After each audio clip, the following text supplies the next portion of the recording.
Hi everyone, and welcome to my kitchen. My name is Netta Mays and I'm a registered dietitian and professionally trained chef. Today I want to show you how to make one of my favorite Palestinian dishes, baba ghanoush.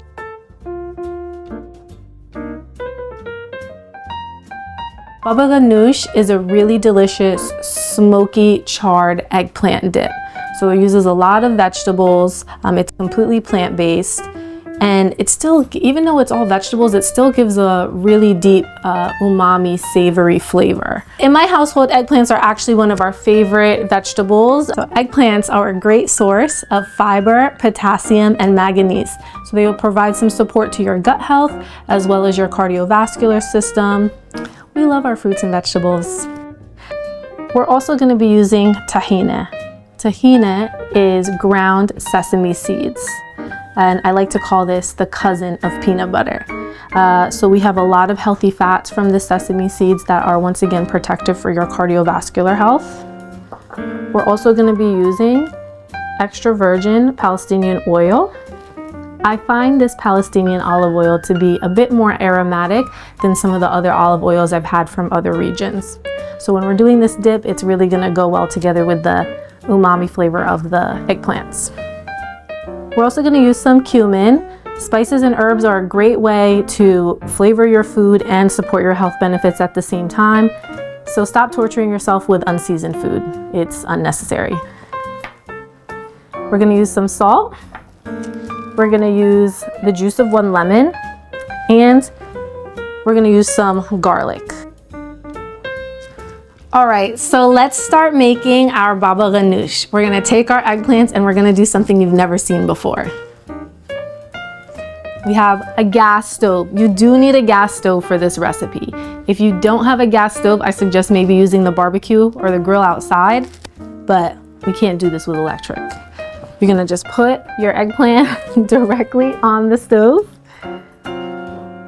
These have already been washed and dried. We're going to put our heat on, I'd say a medium-high heat to begin. And we are going to start charring our eggplants.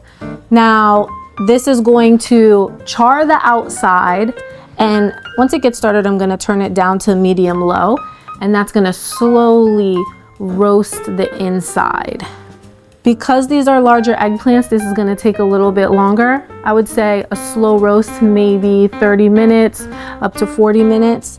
If you get smaller eggplants, I was using smaller eggplants all summer from the garden, that would maybe take 15 minutes. But we do wanna do slow and low, because that is gonna give us that nice roasted, tender eggplants.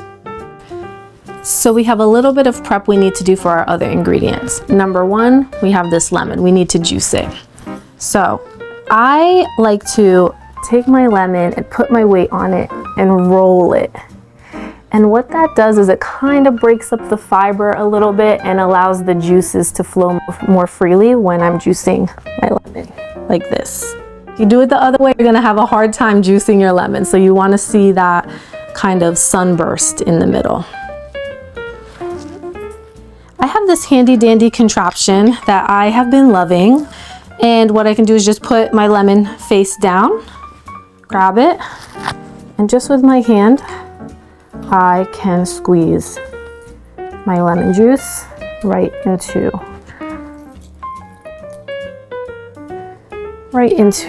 the bowl.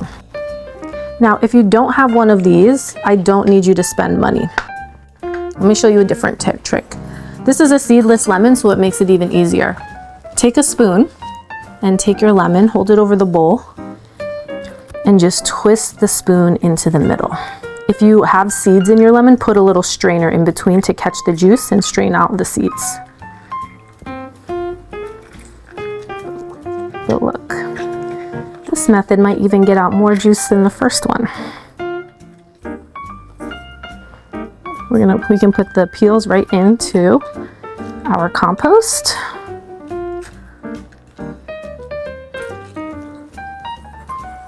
Okay. Sometimes I'll also save these lemon leftovers if I make fish, and I'll burn them on the stove on low heat to cleanse my house of the fish smell after cooking. So the next thing we need to prep is our garlic. I'm using fresh garlic. I do recommend for this dish that you use the fresh garlic. Don't get the minced one in the jar. It's gonna have a little bit of a different taste and affect the dish. So what we're gonna do, take your garlic clove. Like I said, this is a mega one. So if you don't have a mega one like me, just use 2 regulars. Put it on your cutting board, and then you're gonna take your knife, put it on the flat side, and with your hands, you're gonna put your weight on it so you can easily pull that off. You can throw this in the compost as well. I'm going to slowly slice it. Well, if you're comfortable with your knife, you can slice it fast.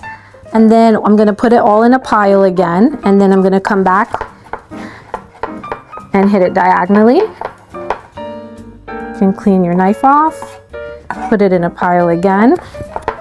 Rock your knife back and forth until it's done. Now, I'm gonna put all of these ingredients into the food processor, so that's gonna break it down the rest of the way for me.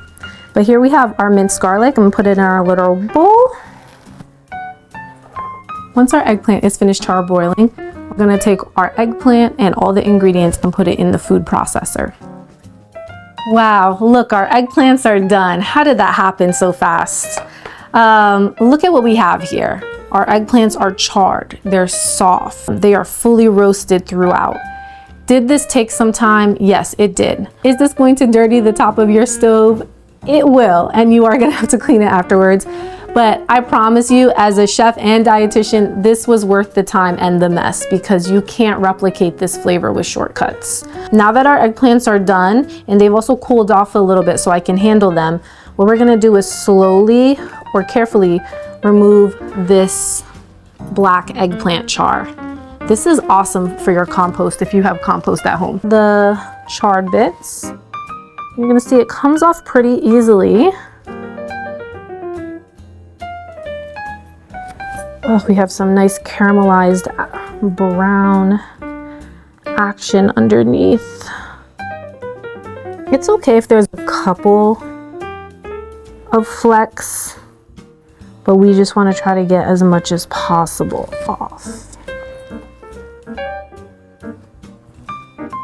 I do still have the stem attached to these naked eggplants, so we need to remove that before we continue making our baba ghanoush.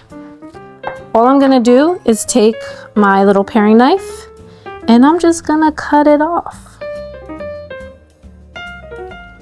And this is gonna go into the compost. We did really do a thorough job of removing all of that charred skin. I know a lot of people are worried about carcinogens and things like that. So look at this. This is all amazing for the compost. Adds some nice carbon, which is really great for plant health. Now we're gonna start moving towards the food processor. So I am using a food processor today. If you don't have a food processor, I don't want you to stress. You can still make this by mashing it by hand. You can make baba ghanoush with something as simple as a fork if you would like. These ingredients are pretty soft and easy to mix together anyways, which you'll see. You can also use something like this. This is a mashed potato masher. This also works. But I do like the food processor. I think that the food processor blends everything up in a really great way that gives us really even and homogeneous flavors. So let's set up our food processor. Where did I get this? Food processors are so expensive. Let me tell you, I got this from a secondhand store. And anytime it comes to kitchen equipment, I always tell people, if you don't want to pay full price because some of this stuff is expensive, go to secondhand stores. You'll be so surprised at what you can find. Estate sales. So now let's get ready to use the food processor. Before we put anything inside of it, do a test run. It's all plugged in, everything is put together. Ooh, it turns on, great. So we'll start by putting our naked charred eggplants. Slide them right on in. Look, they're like literally falling apart as I pour them in with this spoon. Next, we're gonna pour in our tahini. This is our sesame paste. It's gonna give our baba ghanoush a really nice creamy texture.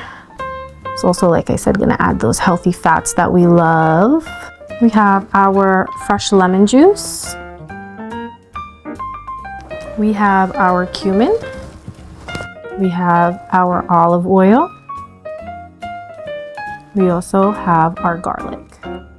Next, we're gonna add some salt to taste. So I am going to take a generous amount of this and put it in. But remember, if this is your first time making it, you can always add, but it's hard to take it out. So start with small increments and slowly add your salt and taste in between until it tastes balanced to you, but don't dump in a bunch. I also love to use my hand when I'm seasoning my food with salt because I have the most control when I use my hands. If I take the shaker and just pour it, I don't know how fast it's pouring out. I might miss I might misunderstand how much I'm using, but my hand is always gonna lead me. Right, so let's get this processed. I'm gonna put on the top and we're gonna pulse it. This is gonna come together really quickly. I don't need it on and just going because it's gonna turn into like puree. But I want it to have some texture and I want it to be creamy and kind of chunky smooth. So pulsing, pulsing, pulsing. Okay, our baba ganoush is done now. Come take a look. You see it has kind of smooth but kind of chunky texture. We tasted the salt and the lemon to make sure it's balanced. So take your time, taste your lemon and salt, adjust it until it tastes balanced for you as well. It's ready to plate. We're going to pull out the blade from the food processor, bring it over, and we're gonna clean it off.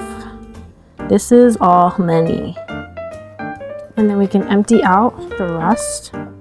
So we have our baba ganoush in this beautiful bowl. Now let's put a little garnish on it to take it to the next level. This is called sumac. It has a nice sour, lemony, salty flavor. And it's a beautiful red color. I'm gonna just take some in my hands and I am going to generously sprinkle it. Give it some nice color. We're also going to drizzle a little bit of our Palestinian olive oil on top. To get a little bit in those nooks and crannies of the baba ganoush mountain that we're building. So now let's get some accompaniments because this is a dip. What are we going to dip? What are we going to put into the dip? I have some delicious vegetables. We have some tomato, we have some cucumber. These are Persian cucumbers, my all-time favorite. They're really fragrant, crunchy, delish. Just gonna do some nice slices.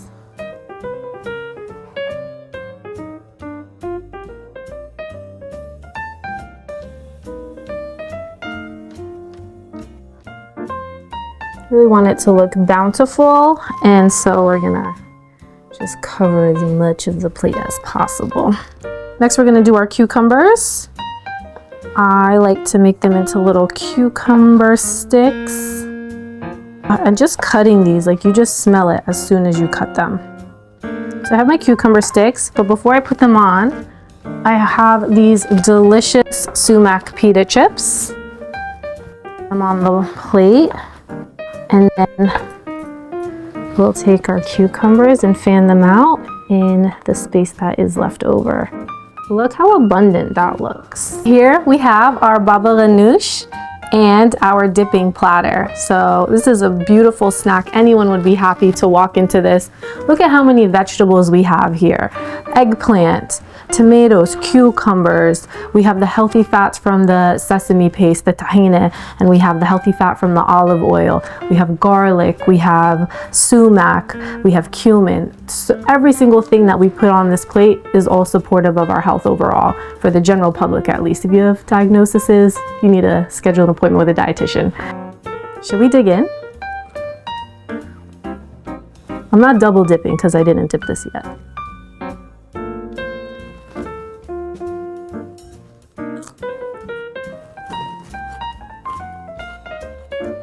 It's perfection.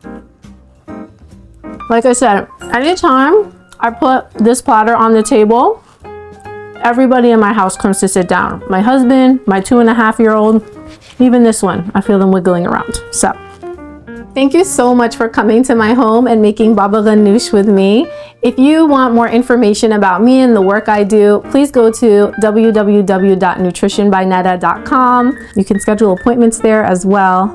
But enjoy the baba ganoush. I hope you make this at home.